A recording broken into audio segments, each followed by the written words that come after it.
Welcome to జనమాట. నేను మీ చంద్ర. ఈ రోజు ఈనాడు వార్తాపత్రికలు ఎటువంటి వార్తలు రాస్తారు చూద్దాం. ఈనాడు వార్తాపత్రికలు కనుక చూసుకున్నట్లయితే ప్రముఖంగా ఉష్ణోగ్రత గురించి ప్రధానంగా రాసుకొచ్చారు. ఢిల్లీలో 52 డిగ్రీలు అంటూ ఉత్తరాదిలో బాణుడు ఉగ్ర రూపం అంట. ఢిల్లీలో బుధవారం ఎండ వేడిగాలపు తాళలేక ముఖంపై నీటిని చల్లుకొని సేద తీరుతున్న మహిళ గురించి ఫోటో వేశారు. అయితే ఢిల్లీలో భారీగా ఉష్ణోగ్రతలు పెరిగాయి.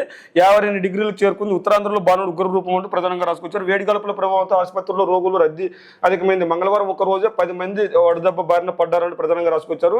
అయితే ఇక్కడ నేడు కేరళను తాకనున్న అయితే జూన్ తొలి వారంలోనే రాష్ట్రంలోకి రానున్నదంటూ ప్రధానంగా వార్త రాసుకొచ్చారు. అయితే 1-2 రోజుల్లో రాయలసీమలోకి కూడా ఇదే నైరుతి ఋతుపవనాలు రానున్నాయంటూ ప్రధానంగా చర్చ జరుగుతుంది. ఏదైతే వాతావరణం కొనసాగించో అయితే వర్షాలు కూడా మోస్తరంగా పడే అవకాశం ఉంది.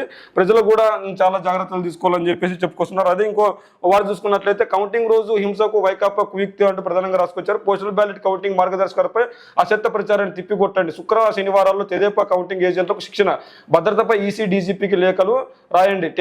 టెలికాన్ఫరెన్స్ లో పార్టీ నేతలకు చంద్రబాబు దిశానిర్దేశం చేసినట్లు రాసుకొచ్చారు. ఏదైతే కౌంటింగ్ రోజు హింసకు వైకాపా కుయుక్తి పడుతుందంటూ చంద్రబాబు నాయుడు గారు చెప్పిన మాటలు ప్రధానంగా రాసుకొచ్చారు. పోస్టల్ బ్యాలెట్ కౌంటింగ్ మార్గదర్శకాలపై అసత్య ప్రచారాన్ని తిప్పికొట్టండి. శుక్ర శనివారంలో తెదేపా కౌంటింగ్ ఏజెంట్లకు శిక్షణ కూడా ఏర్పాటు చేస్తున్నారు. భద్రతపై ఈసీ డీజీపీకి లేఖలు రాయండి.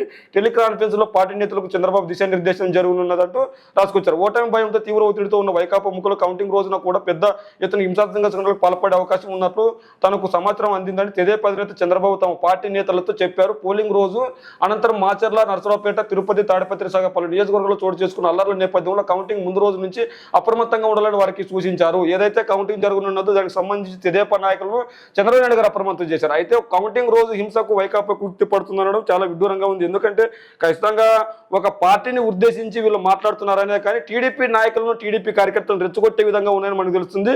ఏదైతే ఒక పార్టీ అధినేత 14.5 సంవత్సరాలు ముఖ్యమంత్రిగా పనిచేశాడు, 14 సంవత్సరాలు ప్రధాన ప్రతిపక్ష నేతగా ఉన్నాడు. మరి ఇట్లాంటి నేతను దాదాపు 30 సంవత్సరాలు అధికార పక్షంలోనూ ప్రతిపక్షంలోనూ ప్రధాన పదవిని అనుభవిస్తున్న చంద్రబాబు నాయుడు గారు మరి ఇట్లాంటి మాటలు మాట్లాడి టీడీపీ వాళ్ళని రెచ్చగొట్టి వైసీపీ వాళ్ళపై దాడులు చేయమని ఉద్దేశించే విధంగా ఉంది. కాబట్టి ఇట్లాంటి మాటలు మాట్లాడకూడదు. అయితే కౌంటింగ్ రోజు టీడీపీ నాయకులకు, కార్యకర్తలకు, ఏజెంట్లకు ట్రైనింగ్ ఇచ్చి వాళ్ళు దిశానిర్దేశం చేయనున్నారు. అదేవిధంగా ఇంకోటి చూసుకున్నట్లయితే లక్షల ఎకరాల్లో ఆన్సైడ్ భూములు కొట్టేసే కుట్ర అంటూ ప్రధానంగా రాశారు. వేళ్ళన్నీ త్రిమూర్తుల వైపే చూపిస్తున్నాయంట. 20 ఏళ్ల కంటే ముందు ఎన్సైన్ చేసిన వ్యవసాయ భూములు 10 ఏళ్ల కంటే ముందు పంచిన ఇళ్ల స్థలాలు అమ్ముకునే హక్కు కల్పిస్తూ 2023 జూలై 21 నుంచి అమల్లోకి వచ్చే చట్ట సవరణ చేస్తూ గత ఏడాది అక్టోబర్ 27న వైకాపా ప్రభుత్వం గెజెట్ జారీ చేసింది. దీనికి అనుగుణంగా మార్గదర్శకాలు జారీ చేస్తూ జీవో 596 డిసెంబర్ 19 విడుదలైంది. రాష్ట్ర ప్రభుత్వంలోని 3 ఉన్నతాధికారులు చక్రం తిప్పి ఈ జీవో జారీ చేయించారని ఆరోపణలు బలంగా వినిపిస్తున్నాయంటూ అధికార నేతలు దీన్ని అడ్డు పెట్టుకుని ఆన్సైడ్ భూములపై ఆధారపడి తరతరాలుగా బతుకుతున్న వర్గాలకు తృణమో పనమో ముట్టా చెప్పి అక్కడ నుంచి తరమేస్తున్నారు. అంగీకరించకపోతే బెదిరించి భయపెట్టి లాక్కుంటున్నారు. విశాఖ వంటి చోట్ల పేదలకు గతంలో ఇచ్చిన భూముల ధరలు భారీగా పెరిగాయి. ఇలాంటి చోట్ల 50-70% భూములు అధికార పార్టీ పెద్దల చేతుల్లోకి వెళ్ళిపోయాయంటూ ప్రధానంగా వార్త ఆరోపిస్తూ రాసుకున్నారు. 20 ఏళ్ల తర్వాత అమ్ముకోవచ్చు అని చట్ట సవరణ చేసిన వైకాపా సర్కార్ ఎస్సీ, ఎస్టీ, బీసీలకు మంచి జరుగుతుందనే ముసుగులో దోపిడీ సవరణ జీవో అడ్డం పెట్టుకుని బరితెగించిన వైకాపా ముఠాలు రాయలసీమలో పెద్ద ఎత్తున దోపిడీ, ఉత్తరాంధ్రను ఊడ్చేస్తున్నారు.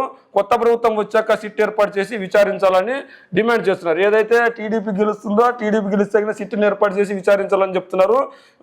మరి ఆన్సైడ్ భూములను వైఎస్ఆర్సీపీ నాయకులు కొట్టేస్తున్నారు అంటూ వీళ్ళు ప్రధానంగా ఆరోపిస్తూ వార్తలు వస్తున్నారు. నిజంగా వైఎస్ఆర్సీపీ నాయకులు భూములు కొట్టేస్తుంటే టీడీపీ వాళ్ళు నిజంగానే ఊరికే ఉంటారా? మరి టీడీపీ వాళ్ళకు డబ్బులు ఇచ్చి ఆ భూముల్ని కొంటున్న పరిస్థితి, మరి డబ్బులు ఇచ్చి భూములు కొంటున్నారు. మరి నిజంగా అమరావతి ప్రాంతంలో ఆన్సైడ్ భూములను అమ్మొచ్చు, కొనొచ్చు అని జీవో తీసుకొచ్చింది ఎవరు? ఆన్సైడ్ భూముల గురించి చట్ట సవరణ తెచ్చింది ఎవరు?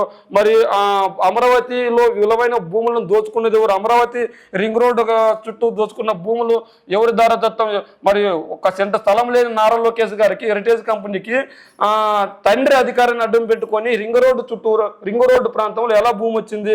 మరి అదేవిధంగా సీఎం రమేష్ గారికి కావచ్చు, లేదంటే మిగిలిన వాళ్ళకి కావచ్చు భూమి ఎలా వచ్చింది అంటే కొన్ని పేర్లు చెప్తున్నాము మనం. కానీ మరి పవన్ కళ్యాణ్కి భూమి ఎలా వచ్చింది అంటే ఖచ్చితంగా అధికారాన్ని అడ్డం పెట్టుకుని ఆ రోజు దోచుకున్నారని అర్థం.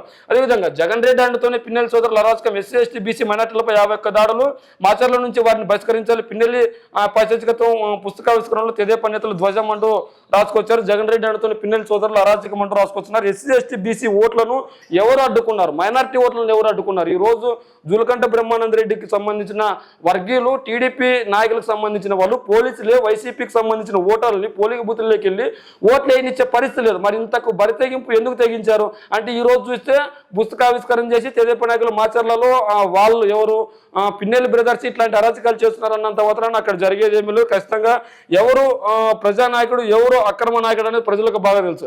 వైకాపా నేత గడ్డి బాంబులు, పెట్రోల్ బాంబులు పోలీసుల తనిఖీల్లో వెలుగులోకి వచ్చాయంటూ వార్త రాసుకొచ్చారు. మరి ఎప్పుడు దాచారు, ఎవరు దాచారు? వైకాపా గడ్డి బాంబులు, పెట్రోల్ బాంబులు ఉండడం నిజమే, కానీ ఆ పెట్రోల్ బాంబులు దాచింది ఎవరు? దాని నిజాలు తెలుసుకోవాలి. అదేవిధంగా ప్రతి 10 నిమిషాలకు ఒక రౌండ్ ఫలితం వెలువడే అవకాశం ఉంది.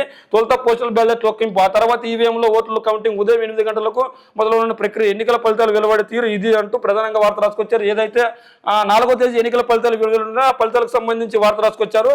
ప్రతి 30 నిమిషాలకు ఒక రౌండ్ ఫలితం రానున్నది. తొలుత పోస్టల్ బ్యాలెట్ ఓట్లు, ఆ తర్వాత ఈవీఎంలో ఓట్ల లెక్కింపు ఉదయం 8 గంటలకు మొదలవున్న ప్రక్రియ. ఎన్నికల ఫలితాలు వెలువడే తీరు ఇది అంటే ఖచ్చితంగా 12-2 గంటల కల్లా గెలుపోటములు ఏ పార్టీ అధికారంలోకి ఉండబోతుంది? మళ్ళా జగన్మోహన్ రెడ్డి గారు అధికారంలోకి రాబోతున్నారా, లేదంటే జగన్మోహన్ రెడ్డి గారిని గద్దె దించి మళ్ళీ టీడీపీ, జనసేన, బీజేపీ అధికారంలోకి రానున్నది అనేది 12-2 గంటల లోపు తెలియన్నది. ఎందుకంటే ప్రతి అర్ధ గంటకు ఒక రౌండ్ పూర్తి అవుతుంటే, మరి అప్పుడు ప్రతి అర్ధ గంటకు అంటే 20 రౌండ్లు ఉన్న పోలింగ్, 20 రౌండ్లు ఉన్న నియోజకవర్గం ఖచ్చితంగా 2 గంటల కల్లా ఫలితం పూర్తిగా వెలువడే అవకాశం ఉన్నది. అయితే ఇంకో వార్త చూసుకున్నట్లయితే కలిసి నీటికి మరొకరు బలి అంటూ వార్త రాసుకొచ్చారు. 4కు చేరిన మరణాలు, 100 మందికి పైగా చికిత్సలు. విజయవాడలో భయం. మొగలార్జపురంలో ఏర్పాటు చేసిన వైద్య శిబిరంలో చికిత్స పొందుతున్న బాధితులు అంటున్నారు. ఏదైతే కలుషిత నీరుకు బలైపోయినారో ఆ బలైపోయిన వారి గురించి వార్త రాసుకొచ్చారు. అదేవిధంగా జలాశయాలు ఖాళీ, శ్రీశైలం, నాగార్జున సాగర్ పరిస్థితి అంతే. పులిచింతలో కూడా నైరుతి కోసం ఆస్తి ఎదురు చూపులు. రాష్ట్రంలో జలాశయాలను వెలువెలబోతున్న నైరుతి రుతుపవనాల కోసం ఎదురు చూస్తున్న ప్రస్తుత పరిస్థితుల్లో ప్రధాన జలాశయాల్లో కనీస నీటి మట్టాలు కూడా లేవు. తెలుగు రాష్ట్రాలకు ఎంతో కీలకమైన శ్రీశైలం, నాగార్జున సాగర్ ఉమ్మడి జలాశయాలు కనీసం నీటి నిల్వలు కూడా లేనంత స్థాయికి అటు శ్రీశైలం జలాశయం స్టోరేజ్ మట్టం 834 అడుగులు అంటే ఈ స్థాయికి మట్టాలు చేరితే నీళ్లు తీసుకోవడం సాధ్యం కాదు. అలాంటిది ప్రస్తుతం శ్రీశైలం జలాశయంలో మట్టం 806 అడుగులకు పడిపోయింది. నాగార్జున సాగర్ ఉమ్మడి జలాశయం పరిస్థితి 510 అడుగుల కనీస నీటి మట్టం ఉండాలి. అలాంటిది అంతకన్నా దిగువకు పడిపోయింది. నాగార్జున సాగర్ మట్టం 504 అడుగుల స్థాయికి పడిపోయింది. కిందటి ఏడాది పరిస్థితి ఇంతకన్నా మెరుగ్గా ఉంది. కిందటి సంవత్సరం మే 29 నాగార్జున సాగర్ జలాశయంలో 520 అడుగులు, శ్రీశైలం 809 అడుగులు నీటి మట్టాలు ఉన్నాయి. రాష్ట్రంలో ఉమ్మడి 13 జిల్లాలు ఉన్న ఇతర భారీ మధ్య తరహా నీటి జలాలు పడిపోయాయంటూ ప్రధానంగా వార్త రాసుకొచ్చారు. అయితే ఈనాడు వార్తాపత్రికలో రాసిన వార్తలు అయితే ఇవి. మరి ఈనాడు వార్తాపత్రికలో రాసిన వార్తల గురించి మీరేమనుకుంటున్నారో మీ కామెంట్ రూమ్లో తెలియజేయండి.